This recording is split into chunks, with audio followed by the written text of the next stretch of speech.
ఎల్సెలా books వారి ప్రత్యేక Lent season పాడ్కాస్ట్కు స్వాగతం. ఇది దేవుని పిలుపు మరియు నాయకత్వంపై ఒక సంక్షిప్త విశ్లేషణ.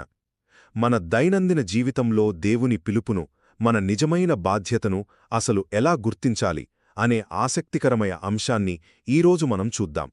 మొదటగా మీరెప్పుడైనా గమనించారా? దేవుడు ఎప్పుడూ అందరి దృష్టిలో పడే గొప్పవారినెంచుకోడు.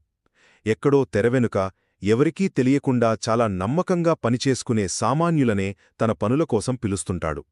రెండవది, ఇది మన వృత్తిని, మనం చూసే విధానాన్నే పూర్తిగా మార్చేస్తుంది కదూ.